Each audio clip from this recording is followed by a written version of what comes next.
Welcome to Chandru maths. CISF அதாவது central industrial security ஃபோர்ஸில் இருக்கக்கூடிய கான்ஸ்டபிள் டிரைவர் ரெக்ரூட்மெண்ட்டுக்கான அஃபிஷியல் நோட்டிஃபிகேஷன் ரிலீஸ் பண்ணியிருக்காங்க. இதில் டோட்டலாக வந்து பார்த்தீங்கன்னா 1124 வேகன்சிஸ் இருக்குது.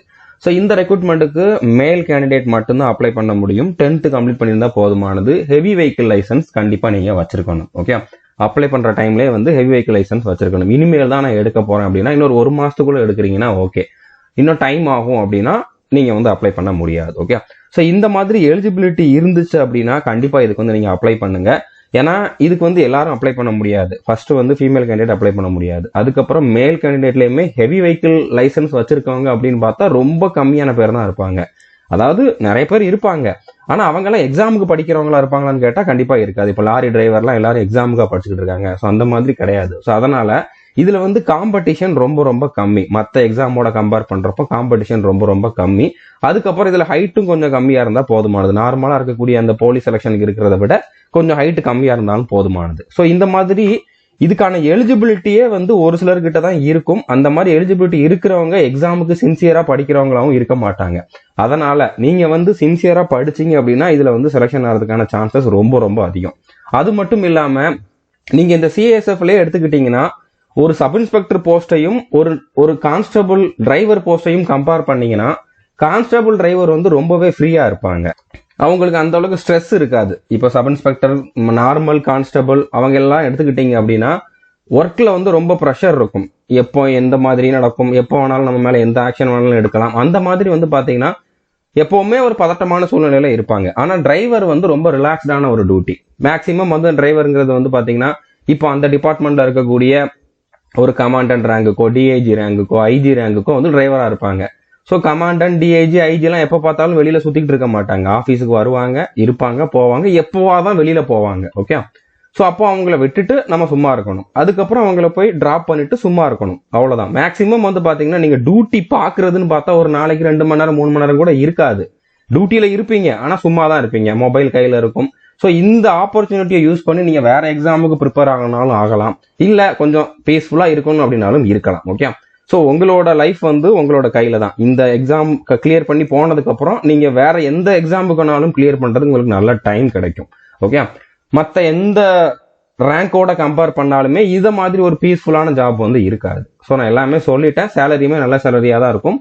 கண்டிப்பா இதுக்கு எலிஜிபிலிட்டி இருக்கிறவங்க அப்ளை பண்ணுங்க. இல்ல எனக்கு எலிஜிபிலிட்டி இல்லை அப்படின்னாலும் முடிஞ்ச அளவு உங்களுக்கு தெரிஞ்சவங்க இந்த மாதிரி ஹெவி வெஹிக்கிள் லைசன்ஸ் வச்சிருக்கவங்க யாராச்சும் இருந்தாங்கன்னா கண்டிப்பா அவங்க கிட்ட இந்த வீடியோவை ஷேர் பண்ணுங்க. ஓகே, இப்போ ஹெவி வெஹிக்கிள் லைசன்ஸ் வச்சிருக்காங்கன்னா கண்டிப்பா 10th முடிச்சிருப்பாங்க எல்லாருமே. 10th படிக்காதவங்க இந்த காலத்துல யாருமே கிடையாது. அப்படின்னால முடிஞ்ச அளவு இந்த வீடியோ வந்து உங்களுக்கு தெரிஞ்சவங்க கிட்ட வந்து ஷேர் பண்ணுங்க.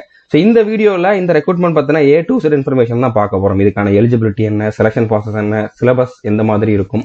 சிலபஸ் எக்ஸாக்டா கொடுக்கல, மற்றபடி இதுக்கான எக்ஸாம் பேட்டர்ன் எப்படி இருக்கும், நீங்க எக்ஸாமுக்கு எங்க படிக்கலாம், பிசிக்கல் எப்படி இருக்கும், மெடிக்கல் என்னென்ன பாயிண்ட்ஸ் இருக்கும் அப்படிங்கக்கூடிய எல்லா டீட்டெயிலுமே பார்க்க போறோம். ஸோ அதனால வீடியோவை ஸ்கிப் பண்ணாம ஃபுல்லா பார்த்துட்டு அதுக்கப்புறம் எதுவும் டவுட் இருந்தா கமெண்ட் பண்ணி கேளுங்க. ஓகே, ஸோ நான் ஆல்ரெடி சொன்ன மாதிரி இதுக்கு வந்து மேல் கேண்டிடேட் மட்டும் தான் அப்ளை பண்ண முடியும். இதுல 2 விதமான போஸ்ட் இருக்குது. ஒன்னு வந்து கான்ஸ்டபிள் டிரைவர். இந்த டிரைவர் வந்து நான் ஆல்ரெடி சொன்ன மாதிரி இந்த மாதிரி ஐஜி, டிஐஜி அந்த மாதிரி இதுல இருக்கக்கூடிய பெரிய ரேங்க்ல இருக்க ஆபீசருக்கு வந்து டிரைவரா இருப்பாங்க. அதுக்கப்புறம் இந்த டிபார்ட்மெண்ட்லயே வந்து பாத்தீங்கன்னா இப்ப QRT வெஹிக்கிள் இருக்கும், பொலிரோ அந்த மாதிரி வெஹிக்கிள் இருக்கும். அதுக்கப்புறம் டியூட்டியில வந்து எல்லாருமே வந்து விட்டுட்டு கூட்டு வரதுக்கான, அவங்கள டிராப் பண்ணிட்டு கூட்டிட்டு வரதுக்கான பஸ் இருக்கும், அதோட டிரைவரா இருப்பாங்க. ஓகே, இன்னொன்னு வந்து பாத்தீங்கன்னா constable driver come pump operator. So இது வந்து என்னன்னு பாத்தீங்கன்னா இப்ப சிஏஎஸ்எஃப்ல வந்து ஃபயர் விங்குன்னு தனியா இருக்குது. ஸோ அந்த ஃபயர் வண்டி இருக்குதுல்ல, அந்த ஃபயர் டெண்டர்னு சொல்லுவாங்க. ஸோ அந்த வெஹிக்கிளை வந்து ரன் பண்ணக்கூடிய அந்த டிரைவரை தான் வந்து பாத்தீங்கன்னா constable driver come pump operator அப்படிங்கிற மாதிரி சொல்லுவாங்க. ஓகே, ஸோ இவங்களுக்கு வந்து அந்த வண்டி மட்டும்தான் ஓட்டுற மாதிரி டியூட்டி இருக்கும். நார்மலா மற்ற வண்டியை வந்து ஓட்ட விட மாட்டாங்க. ஓகே, அந்த மாதிரி இருக்காது. ஸோ இவங்களுக்கு டியூட்டி ரொம்ப ரொம்ப கம்மியா இருக்கு. ஏன்னா எப்போவாதான் ஃபயர் ஆக்சிடென்ட் நடக்கும், அப்பதான் அவங்க வந்து வண்டி எடுத்துட்டு போடுற மாதிரி இருக்கும். இல்லைன்னா வந்து மந்த்லி ஒரு 2 வாட்டி 3 வாட்டி ஏதாச்சும் மார்க் எக்ஸசைஸ் அப்படிங்கிற மாதிரி பண்ணுவாங்க. இந்த மாதிரி ஃபயர் நடந்தா நம்ம எப்படி பண்ணணும் அப்படின்னு சொல்லி ஒரு எக்ஸசைஸ் மாதிரி பண்ணுவாங்க. அந்த டைம்ல போற மாதிரி இருக்கும். மற்ற டைம்லாம் மேக்சிமம் நீங்க வந்து ஃப்ரீயா தான் இருப்பீங்க. இப்போ இதுக்கான பேசிக் பே வந்து பாத்தீங்கன்னா 21,700. ஸோ இன்ஹேண்ட் சேலரி வந்து பாத்தீங்கன்னா கண்டிப்பா 30,000க்கு மேல இருக்கும். ஓகே, இப்போ நீங்க வந்து இப்போ 8th பே கமிஷன் வந்துச்சு அப்படின்னா இன்னும் ஒரு 4,000 5,000 கூடலாம். ஓகே, ரொம்பலாம் அதிகமா இன்க்ரீஸ் ஆகாது. எல்லாரும் சொல்ற மாதிரி 180% அவ்வளோலாம் இன்க்ரீஸ் ஆகாது. இப்போ ஆல்ரெடி என்ன சேலரி கொடுத்துருக்காங்களோ அதை விட ஒரு 3,000ல இருந்து 5,000 வரைக்கும் கூடும். ஓகே, இதுக்கான அப்ளிகேஷன் வந்து பாத்தீங்கன்னா பிப்ரவரி 3ஆம் தேதி ஸ்டார்ட் ஆக போகுது. லாஸ்ட் டேட் வந்து மார்ச் 4ஆம் தேதி வரைக்கும். அப்ளிகேஷன் ஓப்பன் ஆனதுக்கு அப்புறம் எப்படி அப்ளை பண்ணணும் அப்படிங்கக்கூடிய வீடியோ வேணும் அப்படின்னா நீங்க கமெண்ட் பண்ணுங்க. ஏன்னா இதுக்கு எலிஜிபிலிட்டி இருக்கிறவங்க ரொம்ப கம்மியா தான் இருப்பீங்க. ஸோ நீங்க கண்டிப்பா இதுக்கு அப்ளை பண்ண போறீங்க, இதுக்கு கண்டிப்பா வீடியோ வேணும் அப்படின்னு நீங்க கமெண்ட் பண்ணுங்க. எவ்வளவு பேர் கமெண்ட் பண்றீங்க அப்படிங்கிறத பொறுத்த நான் வந்து இதுக்கான அடுத்தடுத்த வீடியோஸ் வந்து கொடுப்பேன். ஓகே, அடுத்ததா முக்கியமான பாயிண்ட் என்ன அப்படின்னா, இந்த அப்ளை பண்ற லாஸ்ட் டேட் இருக்குதுல்ல, இதை தான் வந்து கட் ஆஃப் டேட்னு சொல்லுவாங்க. இதுல என்னெல்லாம் குவாலிஃபிகேஷன் கேட்டிருக்காங்களோ அந்த குவாலிஃபிகேஷன் இந்த டேட்டுக்கு முன்னால இருக்கணும். என்னெல்லாம் சர்டிபிகேட் கேட்டிருக்காங்களோ அந்த சர்டிபிகேட் இந்த டேட்டுக்கு முன்னால இருக்கணும். லைசன்ஸ் கேட்டிருக்காங்கன்னா இந்த டேட்டுக்கு முன்னால நீங்க வாங்கியிருக்கணும். ஓகே, ஸோ எல்லாமே இந்த டேட்டை பேஸ் பண்ணி தான் இருக்கும். ஓகே, இப்போ இதுல வந்து டோட்டலா வந்து 1124 வேகன்சிஸ் இருக்குது. இதுல டிரைவர் போஸ்ட்டுக்கு வந்து 845 வேகன்சியும், டிரைவர் கம் பம்ப் ஆபரேட்டர் போஸ்ட்டுக்கு வந்து பாத்தீங்கன்னா 279 வேகன்சியும் இருக்கு. இதுல ஒவ்வொரு கேட்டகரிக்கும் எவ்வளவு வேகன்சி அப்படிங்கறத கொடுத்துருக்கேன். எக்ஸர்வீஸ் வரைக்குமே இதுல வந்து தனியா வேகன்சி இருக்குது. ஓகே, ஸோ இதுல தமிழ்நாடுக்கு தனி வேகன்சி உண்டா அப்படிங்கிற மாதிரி கேட்டீங்கன்னா அந்த மாதிரி கிடையாது. இது வந்து ஆல் இந்தியா லெவல் காம்படிஷன் தான், all India level cut off தான் இருக்கும். அதனால கொஞ்சம் கட் ஆஃப் வந்து அதிகமா இருக்கும், கொஞ்சம் காம்படிஷன் இருக்கும். மற்ற எக்ஸாமோட கம்பேர் பண்றப்போ காம்படிஷன் கம்மி தான். But all India level cut off அப்படின்னால கொஞ்சம் நல்ல மார்க் எடுத்தீங்கன்னா கன்ஃபார்மா உங்களால வந்து செலக்ஷன் ஆக முடியும். ஓகே, அடுத்ததா இதுக்கான ஏஜ் லிமிட், அதாவது இந்த ஏஜ் வந்து உங்களுக்கு 4/3/2025 இந்த டேட்ல இந்த ஏஜுக்குள்ள நீங்க இருக்கணும். ஓகே, நீங்க யூஆர் இல்லைன்னா இடபிள்யூஎஸ் கேட்டகரியில் இருந்தீங்கன்னா 21 இருந்து 27 வயசுக்குள்ள இருக்கணும். அதாவது ஜென்ரல் கேட்டகரி. ஓகே, 27 வயசுக்குள்ள இருக்கணும். ஓபிசி கேட்டகரியில இருந்தீங்கன்னா 21 இருந்து 30 வயசுக்குள்ள இருக்கணும். இப்போ நீங்க வந்து தமிழ்நாட்டிலன்னு பாத்துக்கிட்டீங்கன்னா, இப்போ டிஎன்பிசிக்கு அப்ளை பண்றீங்கன்னா, டிஎன்யூஎஸ்ஆர்பிக்கு அப்ளை பண்றீங்கன்னா நீங்க வந்து ஓபிசி, அதாவது பிசியா இருக்கலாம், இல்லைன்னா எம்பிசியா இருக்கலாம், இல்லைன்னா டிஎன்சியா இருக்கலாம். அது எல்லாமே வந்து பாத்தீங்கன்னா சென்ட்ரல் கவர்மெண்ட்டுக்கு போறப்போ ஓபிசி அப்படிங்கக்கூடிய கேட்டகரிக்குள்ள வந்துடும்.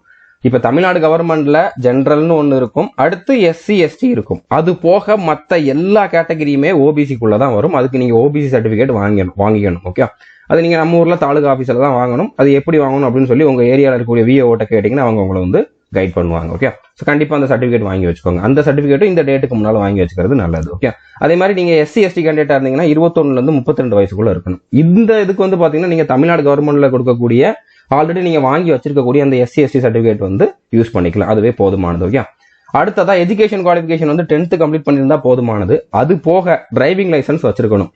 அது என்னன்னு அப்படின்னு பாத்தீங்கன்னா ஹெவி வெஹிக்கிள் லைசன்ஸ் இல்லைன்னா டிரான்ஸ்போர்ட் வெஹிக்கிள் லைசன்ஸ். அடுத்ததா வந்து பாத்தீங்கன்னா லைட் மோட்டார் வெஹிக்கிள் லைசன்ஸும் வச்சிருக்கணும். மோட்டார் சைக்கிள் வித் கியர் இந்த லைசன்ஸும் வச்சிருக்கணும். ஓகே, இந்த மூணுக்குமே வந்து உங்ககிட்ட வந்து லைசன்ஸ் இருக்கணும். அடுத்ததா இதுல எக்ஸ்பீரியன்ஸும் இருக்கணும். எக்ஸ்பீரியன்ஸ் சர்டிபிகேட்லாம் கேட்க மாட்டாங்க. நீங்க வந்து இந்த லைட் மோட்டார் வெஹிக்கிள் லைசன்ஸ் வாங்கியிருப்பீங்கல்ல, அந்த லைசன்ஸ் வாங்கி 3 வருஷம் கம்ப்ளீட் ஆயிருக்கணும். இந்த டேட்ல 4/3/2025 இந்த டேட்ல பாக்குறப்போ இந்த டேட்ல இருந்து 3 வருஷத்துக்கு முன்னால நீங்க வந்து இந்த எல்எம்பி வெஹிக்கிள் லைசன்ஸ் வந்து வாங்கியிருக்கணும். ஓகே, இந்த லைசன்ஸ் வாங்கின டேட்ல இருந்து 3 வருஷம் கம்ப்ளீட் ஆயிருக்கணும். அதை தான் எக்ஸ்பீரியன்ஸா பார்ப்பாங்க. எக்ஸ்பீரியன்ஸ் சர்டிபிகேட்லாம் தேவையில்லை. ஓகே, ஸோ புரிஞ்சிருக்குன்னு நினைக்கிறேன். கண்டிப்பா ஹெவி வெஹிக்கிள் லைசன்ஸும் வச்சிருக்கணும். ஆனா இந்த எல்எம்பி வாங்கி அட்லீஸ்ட் 3 வருஷம் கம்ப்ளீட் ஆயிருக்கணும். ஸோ உங்களுக்கு கிளியரா அண்டர்ஸ்டாண்ட் ஆயிருக்கும் நம்புறேன். அடுத்ததான் வந்து பாத்தீங்கன்னா பிசிக்கல் ஸ்டாண்டர்ட். இப்போ வந்து ஹைட் செஸ்ட் எவ்வளவு இருக்கணும்னு பாத்தீங்கன்னா, இப்போ நீங்க எஸ்டி கேண்டிடேட்டா இருந்தீங்கன்னா 160 சென்டிமீட்டர் மினிமம் இருக்கணும். செஸ்ட் வந்து மினிமம் 76 சென்டிமீட்டர் இருக்கணும். 5 சென்டிமீட்டர் வந்து எக்ஸ்பான்ஷன் ஆகணும். ஓகே, மற்ற எல்லாருக்குமே இன்க்ளூடிங் எஸ்சிக்கும். ஓகே, எஸ்சிக்குலாம் இதுல வந்து உங்களுக்கு ஹைட் செஸ்ட்ல எந்த ரிலாக்ஸேஷனும் கிடையாது. ஓகே, ஸோ எல்லாருக்குமே வந்து பாத்தீங்கன்னா 167 சென்டிமீட்டர் வந்து மினிமம் இருக்கணும் ஹைட்டு. செஸ்ட் வந்து மினிமம் 80 சென்டிமீட்டர் இருக்கணும். 5 சென்டிமீட்டர் அவங்களுக்குமே வந்து எக்ஸ்பான்ஷன் ஆகணும். எல்லாருக்குமே 5 சென்டிமீட்டர் வந்து விரிகிறப்போ எக்ஸ்பான்ஷன் ஆகணும் 5 சென்டிமீட்டர். ஓகே, அடுத்ததா வந்து கண்ணாடி போட்டிருக்கிறவங்க இதுக்கு எலிஜிபிள் கிடையாது. கண்ணாடி போடாம நியர் விஷன் வந்து பாத்தீங்கன்னா N6 இருக்கணும். அதே மாதிரி டிஸ்டன்ஸ் விஷன் வந்து பாத்தீங்கன்னா 2 கண்ணுலயுமே 6/6 வந்து இருக்கணும். அதாவது டிரைவருக்கு கண்ணு தான் முக்கியம் அப்படின்னால இதுல வந்து கொஞ்சம் ஸ்ட்ரிக்டா தான் பார்ப்பாங்க. ஓகே, கண்ணாடி போட்டிருக்கவங்க இதுக்கு எலிஜிபிள் கிடையாது. அதே மாதிரி கலர் பிளைண்ட்னஸ் இருக்கிறவங்களும் இதுக்கு வந்து எலிஜிபிள் கிடையாது. இதுல வந்து தெளிவா கொடுத்துருக்காங்க, நீங்க கண்ணாடி போட்டிருந்தீங்கன்னா எலிஜிபிள் கிடையாது அப்படின்னு. நீங்க லேசிக் சர்ஜரி பண்ணலாமான்னு கேட்டீங்கன்னா முன்னாலே பண்ணிட்டீங்கன்னா இதுல அந்த அளவுக்கு கண்டுபிடிக்க மாட்டாங்க. ஆக்சுவலா ரூல் படி பார்த்தா பண்ணக்கூடாது. ஆனா இதுல பண்ணிட்டு போறவங்க நிறைய பேர் இருக்காங்க. நீங்க பண்றதா இருந்தா முன்னாலேயே பண்ணிருங்க. இந்த மெடிக்கல் நடக்கிறதுக்கு ஒரு 6 மாசத்துக்கு முன்னாலே பண்ணிருங்க. இப்போ பண்ணிட்டீங்கன்னா கரெக்டா இருக்கும். இப்போ இந்த N6/6 என்னன்னு தெரியலன்னா உங்க ஊர் பக்கத்துல இருக்கக்கூடிய ஐ ஹாஸ்பிட்டலுக்கு போயிட்டு எனக்கு இது இருக்கா அப்படின்னு சொல்லி காட்டுங்க. இதை ஸ்கிரீன்ஷாட் எடுத்துட்டு போய் இந்த மாதிரி இருக்கான்னு நீங்க செக் பண்ணி சொல்லுங்க. அதே மாதிரி கலர் பிளைண்ட்னஸ் இருக்கான்னு செக் பண்ணி சொல்லுங்கன்னா ஒரு 20 ரூபா 30 ரூபா தான் சார்ஜ் பண்ணுவாங்க. நீங்க வந்து இதை ஈஸியா செக் பண்ணிக்கலாம். ஓகே, ஸோ புரிஞ்சிருக்குன்னு நினைக்கிறேன். அடுத்ததா மெடிக்கல்ல வேற என்னென்னலாம் செக் பண்ணுவாங்கன்னா நாக்னி, அதாவது முட்டி தட்டக்கூடாது, ஃபிளாட் ஃபுட் இருக்கக்கூடாது, வெரிகோஸ் வெயின் இருக்கக்கூடாது, மார்கன் இருக்கக்கூடாது, டேட்டூ போட்டிருக்கக்கூடாது. இந்த மாதிரி நீங்கள் நார்மலாக ஒரு ஆர்மி செலெக்ஷனுக்கு போனாலோ இல்லைனா போலீஸ் செலெக்ஷனுக்கு போனீங்கன்னா எப்படியெல்லாம் மெடிக்கல் செக் பண்ணுவாங்களோ அந்த மாதிரி எல்லா பாயிண்ட்டுமே செக் பண்ணுவாங்க. அதே மாதிரி அப்ளை பண்ணுறப்ப நீங்கள் கவனத்தில் வச்சுக்கக்கூடிய முக்கியமான பாயிண்ட் என்னன்னா, ஃபோட்டோ அப்லோட் பண்ணுறப்போ அதில் இந்த மாதிரி டேட்டு போட்ட ஃபோட்டோ தான் அப்லோட் பண்ணணும். ஓகே, நீங்கள் வெறுமனே ஃபோட்டோ அப்லோட் பண்ணீங்கன்னா உங்களோட அப்ளிகேஷனை ரிஜெக்ட் பண்ணிடுவாங்க. ஸோ இந்த மாதிரி டேட்டு போடணும். நீங்கள் எந்த டேட்டு போடணும்னு பார்த்தீங்கன்னா என்னைக்கு அப்ளை பண்ணுறீங்களோ அந்த டேட்டே போடுறீங்க. அதாவது ஃபோட்டோ எடுத்த டேட் அப்படிங்கிறது தான் இதோட மீனிங். பட் ஆக்சுவலாக அந்த ஃபோட்டோ நீங்கள் 3 மாதத்துக்கு முன்னால் கூட எடுத்துருக்கலாம். ஆனால் நீங்கள் என்னைக்கு அப்ளை பண்ணுறீங்களோ அந்த டேட்டை போடுறீங்க. இப்போ ஃபார் எக்ஸாம்பிள் நீங்கள் வந்து பிப்ரவரி 20 அப்ளை பண்ணுறீங்கன்னு வச்சுக்கோங்களேன். 20/2/2025 அப்படிங்கக்கூடிய இந்த டேட்டை உங்களோட ஃபோட்டோவில் கீழே போட்டுட்டு அந்த ஃபோட்டோவை அப்லோட் பண்ணுங்க. ஓகே, அது 20 50 கேபிக்குள்ள இருக்கணும், ஜேபிஜி ஃபார்மேட்டில் இருக்கணும், அதோட டைமென்ஷன்லாம் கொடுத்துருக்காங்க. ஸோ இதில் முக்கியமானது டேட்டு தான். ஓகே, அடுத்ததா இந்த 2 போஸ்ட்டுக்கும் சேர்த்து நான் அப்ளை பண்ணலாமான்னு கேட்டிங்கன்னா தாராளமாக அப்ளை பண்ணலாம். 2 போஸ்ட்டுக்குமே எல்லாருமே எலிஜிபிளாக தான் இருப்பீங்க. 2 போஸ்ட்டுக்கும் சேர்த்து ஒரே அப்ளிகேஷன் தான். அப்ளை பண்ணுறப்போ நீங்கள் ப்ரிஃபரன்ஸ் கொடுக்கணும். எனக்கு ஃபர்ஸ்ட் இந்த போஸ்ட் தேவை, 2வது இந்த போஸ்ட், இதில் செலக்ஷன் ஆகலாம் இந்த போஸ்ட் அப்படிங்கிற மாதிரி 2 போஸ்ட்டுக்குமே உங்களுக்கு எது ஃபர்ஸ்ட் ப்ரியாரிட்டி எது செகண்ட் ப்ரியாரிட்டி அப்படிங்கிற மாதிரி அப்ளை பண்ணுறப்போ இந்த மாதிரி ப்ரிஃபரன்ஸ் கொடுக்குற மாதிரி இருக்கும். ஓகே, ஸோ நான் அப்ளை பண்ணுறப்போ சொல்கிறேன். அடுத்தது அப்ளிகேஷன் ஃபீஸ் வந்து எவ்வளோன்னு பார்த்தீங்கன்னா, இப்போ நீங்கள் SC ST எக்ஸர்விஸ்மேனாக இருந்தீங்கன்னா உங்களுக்கு அப்ளிகேஷன் ஃபீஸ் கிடையாது, நீங்கள் ஃப்ரீயாக அப்ளை பண்ணிக்கலாம். நீங்கள் UR EWS OBCயில் வரக்கூடிய கேண்டிடேட்டாக இருந்தீங்கன்னா 100 ரூபா பே பண்ணணும். ஓகே, அப்ளை பண்ணுறப்போ ஆன்லைனில் பே பண்ணுற மாதிரி இருக்கும். இதுக்கான செலக்ஷன் ப்ராசஸ் எப்படி இருக்கும்னு பார்த்தீங்கன்னா, ஃபர்ஸ்ட் எடுத்தோடனே physical test, physical standard test இருக்கும். ஃபிசிக்கல் டெஸ்ட் எப்படி இருக்கும் அப்படிங்கிற நம்ம வந்து பார்க்கலாம். ஃபிசிக்கல் ஸ்டாண்டர்ட் டெஸ்ட்டில் உங்களோட ஹைட்டு செஸ்ட் வந்து மெஷர் பண்ணுவாங்க. ஃபர்ஸ்ட் எடுத்தோன்னே ஹைட் வந்து மெஷர் பண்ணிட்டு தான் உள்ளே அனுப்புவாங்க. அந்த ஹைட் பார்னு இருக்கும். அந்த பாருக்கு யாருக்கெல்லாம் தட்டுதோ, நீங்கள் ஆர்மி செலெக்ஷன்லாம் போயிருந்தா பார்த்துருப்பீங்க. அந்த பார் ஒன்று வச்சிருப்பாங்க கரெக்டான ஹைட்டில். அதில் தட்டுறவங்களை வந்து குவாலிஃபை பண்ணிடுவாங்க. யாருக்கெல்லாம் தட்டலை அப்படின்னா அவங்க வந்து ஹைட் இல்லாதவங்களா இருப்பாங்க. ஸோ அவங்கள வந்து வெளியில் அனுப்பிடுவாங்க. ஓகே, ஸோ ஹைட்டு செஸ்ட் வந்து செக் பண்ணுவாங்க. அதுக்கப்புறம் ஃபிசிக்கல் டெஸ்ட் எப்படி இருக்கும் அப்படிங்கிற நான் சொல்கிறேன். அடுத்ததாக வந்து பார்த்தீங்கன்னா டாக்குமெண்ட் வெரிஃபிகேஷன், அடுத்ததாக ட்ரேட் டெஸ்ட். ட்ரேட் டெஸ்ட்னா டிரைவிங் டெஸ்ட். ஓகே, டிரைவிங் உங்களுக்கு கண்டிப்பாக பண்ண தெரியுது அப்படிங்கிறத வந்து தெளிவாக செக் பண்ணுவாங்க. ஸோ இந்த 3மே வந்து ஒரே நாளில் நடக்கும். அடுத்து இதில் யாரெல்லாம் குவாலிஃபை ஆயிருக்கீங்களோ, யாரெல்லாம் இப்போ டிரைவிங் டெஸ்ட்ல எல்லாம் பாஸ் ஆகி டாக்குமெண்ட் எல்லாம் கரெக்டாக வச்சிருந்து ஃபிசிக்கல் டெஸ்ட்லையும் பாஸ் ஆயிருக்கீங்களோ அவங்க எல்லாருக்குமே வந்து ரிட்டன் எக்ஸாம் இருக்கும். ரிட்டன் எக்ஸாம் எப்படி இருக்கும் அப்படிங்கிறத நம்ம வந்து பார்க்கலாம். ஸோ ரிட்டன் எக்ஸாமில் கொஞ்சம் நல்ல மார்க் எடுக்கிறவங்க எல்லாருக்குமே மெடிக்கல் டெஸ்ட் இருக்கும். அடுத்து ஃபைனல் கட் ஆஃப் வந்து இந்த ரிட்டன் எக்ஸாமில் நீங்கள் எவ்வளோ மார்க் எடுத்திருந்தீங்களோ அதை வச்சு செலெக்ஷன் பண்ணுவாங்க. நம்ம ஆல்ரெடி ஹைட் செஸ்ட் பற்றி பார்த்துட்டோம். இப்போ ஃபிசிக்கல் டெஸ்ட் எப்படி இருக்கும்னு பார்த்தீங்கன்னா 800 மீட்டர் ரன்னிங் தான். ரொம்ப ஈஸி. 800 metre running. அதுக்கு 3 நிமிஷம் 15 செகண்ட் வந்து டைம் கொடுப்பாங்க. கொஞ்சம் நல்லா ப்ராக்டிஸ் பண்ணிங்கன்னா இதை ஈஸியாக எல்லாருமே வந்து பாஸ் ஆயிடலாம். அடுத்து லாங் ஜம்பும் உண்டு. இது முடிஞ்சு கொஞ்சம் நேரம் கழிச்சு தான் வந்து கேப் விட்டு தான் லாங் ஜம்ப் வைப்பாங்க. அது வந்து 11 அடி. அதாவது நீங்கள் மீட்டர்லன்னு கேட்டிங்கன்னா 3.4 மீட்டர் வந்து லாங் ஜம்ப் பண்ணணும். இதுக்கு 3 சான்ஸ் கொடுப்பாங்க. 3 சான்ஸில் ஏதாச்சும் ஒரு சான்ஸில் நீங்கள் வந்து கரெக்டாக இந்த தூரத்தை வந்து ஃபவுல் பண்ணாமல் தாண்டணும். அடுத்ததாக ஹை ஜம்ப். ஹை ஜம்புக்குமே வந்து பார்த்தீங்கன்னா 3 சான்ஸ் கொடுப்பாங்க. 3 feet 6 inches. இதை மீட்டரில் கேட்டிங்கன்னா அப்ராக்சிமேட்டாக 1 மீட்டர். ஓகே, அதாவது 100 சென்டிமீட்டர் தான். ஸோ இதுவும் நீங்கள் பண்ணுற மாதிரி இருக்கும். இந்த 3 ஈவெண்ட்லையுமே நீங்கள் குவாலிஃபை ஆகணும். இந்த 3லையுமே பாஸ் ஆகணும். ஓகே, பட் இதுக்கு மார்க்லாம் கிடையாது. ஃபிசிக்கலுக்கு வந்து மார்க்லாம் கிடையாது. பாஸ் ஆனால் போதுமானது. அடுத்ததாக டிரைவிங் டெஸ்ட் எப்படி இருக்கும்னு பார்த்தீங்கன்னா இதில் 3 விதமான மார்க் வந்து கொடுத்துருக்காங்க. அதில் வந்து டோட்டல் மார்க் எவ்வளோ, அதில் மினிமம் எவ்வளோ மார்க் எடுத்தால் நீங்கள் பாஸ் அப்படிங்கிறது. இதில் பாஸ் ஆனால் போதும். இந்த மார்க்கையும் ஃபைனல் செலெக்ஷனுக்கு கன்சிடர் பண்ண மாட்டாங்க. இதில் நிறைய மார்க் எடுக்கணும்னு அவசியம் கிடையாது. மினிமம் இவ்வளோ மார்க் வந்து எடுத்தாகணும். ஃபர்ஸ்ட் வந்து பார்த்தீங்கன்னா லைட் வெஹிக்கிள் டிரைவ் பண்ணுறது எப்படி பண்ணுறீங்க அப்படிங்கிறத பார்த்துட்டு அதுக்கு வந்து மினிமம் 25 மார்க் எடுக்கணும். டோட்டல் 50 மார்க், அதில் மினிமம் 25 மார்க் எடுக்கணும். அதே மாதிரி ஹெவி வெஹிக்கிள் எப்படி டிரைவ் பண்ணுறீங்க அப்படிங்கிறதுக்கு அதுக்கு டோட்டலாக 50 மார்க், அதில் 25 மார்க் எடுக்கணும்.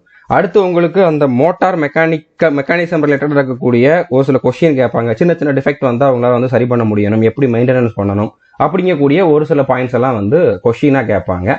ஸோ அதுக்கு ஒரு 30 மார்க், அதில் வந்து 15 மார்க் வந்து மினிமம் நீங்கள் எடுத்தாகணும். ஓகே, இப்போ இந்த டிரைவ் பண்ணுறது அப்படின்னா வந்து பார்த்தீங்கன்னா எப்படி இருக்கும்னா, ஒன்று ஃபார்வேர்டு போகிறது, இன்னொன்று வந்து பேக்வேர்டு வர்றது, இன்னொன்று வந்து ஒரு சின்ன இடத்துல வந்து கரெக்டாக போய் பார்க் பண்ணுறது. இதை வந்து தெளிவாக பண்ணிட்டாலே போதுமானது. ஓகே, இன்னும் கொஞ்சம் டைம் இருந்தால் அவங்க அட்வான்ஸ் லெவலில் கூட போகிறதுக்கு வாய்ப்பு இருக்குது. ஆனால் அந்த அளவுக்கு பண்ண மாட்டாங்க. நிறைய பேர் வருவாங்க, டக்குன்னு முடிக்கணும்னு பார்ப்பாங்க.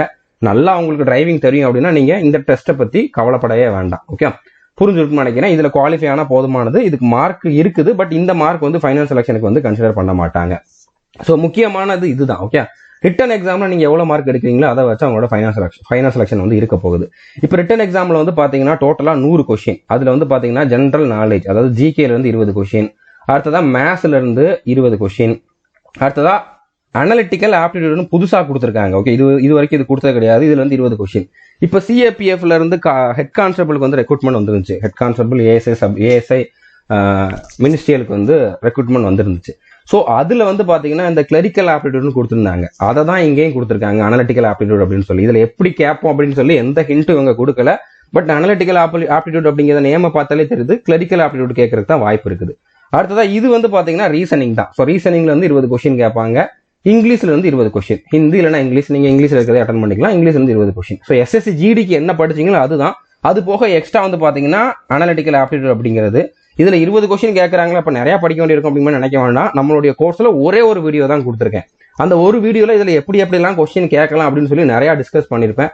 அதை பார்த்தாலே தெரியுது ரொம்ப சப்பையான ஒரு டாபிக் அப்படின்னு சொல்லி. அந்த ஒரு வீடியோலயே நீங்க வந்து இதுல ஃபுல் மார்க் எடுக்கிற அளவுக்கு வந்துருவீங்க. ஓகே, ஸோ அது நம்ம கோர்ஸ்ல இருக்கு, அதை நீங்க வந்து பாத்துக்கோங்க. ஸோ மொத்தமா 100 கொஸ்டின்.